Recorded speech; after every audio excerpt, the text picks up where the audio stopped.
All right, thanks. We're going to listen to Governor Schwarzenegger. I think we have a soundbite from him that relates to our next story. Do we have that soundbite? And I stand ready to declare a state of emergency anywhere it is needed to protect public health and safety. I also encourage all Californians to reduce their water usage whenever possible. Okay, that is Governor Schwarzenegger again. In June of this year, you know, we're used to reducing our water consumption during the summer months.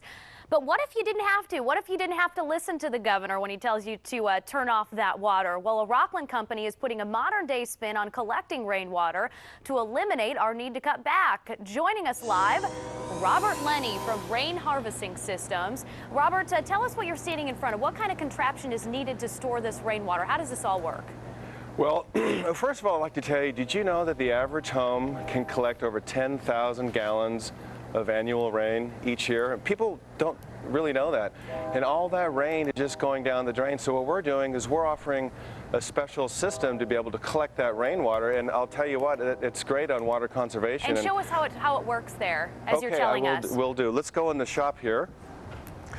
And what happens first is rain will land on your roof, and so we have a simulated roof up there, and the rain will travel down the roof, and then it's captured inside the gutter, and we have a first stage filter on top of the gutter, which is gutter glove, gutter guard, and that keeps out the pine needles, seed pods, and all the debris, because if you're collecting rainwater, you don't want to have all that debris. You want the rainwater to be debris free by the time it gets to the tank. So then the water gets through this pipe up here, and then it goes through another filter right here, and then cleaner rainwater will travel down this pipe, and it will end up in our holding tank, and this is a 550-gallon rain tank. And then at this point, the rain can be used whatever you want. And you know, we have a pump down here where we can actually pump it anywhere you want. Okay. You can pump it inside your house, you can pump it outside and irrigate your plants. Can you drink this water, Robert? I mean, you can actually drink this when it comes out of here? Or is it more like hose water type of thing?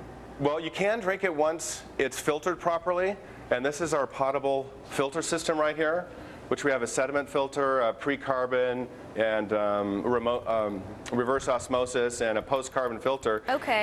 Then you can drink it, yes. And if memory serves me right, I don't think we've gotten a good rain here in the valley since maybe February. So is there actually enough rain? I mean, are we saving it from like the winter months then and using it during the summer or throughout the year? Well, you know, it depends on how large of a tank that you can get. If you can get a super large tank, and we got a 3,000-gallon tank right over here, which is pretty darn large. So as much as you can collect, you know, you'll be able to use it throughout the summer months. But, you know, homeowners do use a lot of rainwater in their backyards and their front yards when they're irrigating. Okay, so last question for you. I know we're running out of time. I keep going through these pretty quick, but is there actually a good cost savings? Is this actually worth investing in for my home? Yeah, it is.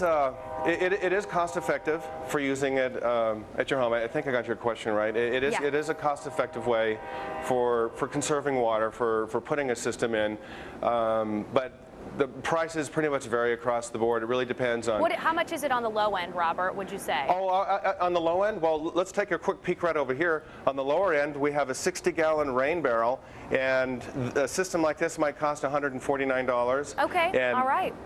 All right, thanks so much, Robert. We appreciate you joining us this morning. Well, thank you for having me here, Natalie. And Robert, you can check him out and Rain Harvesting System. Just log on to fox40.com and click on quick links. Let me get caught up here. All right, and let's talk a little bit about some other ways that you can save water, save on your water bills if you don't want to install a system like that. Yeah, here you go, some tips, 5 actions you can actually take now. First, stop the leaks. A bathtub faucet that drips 60 drops per minute is losing 192 gallons of water per month.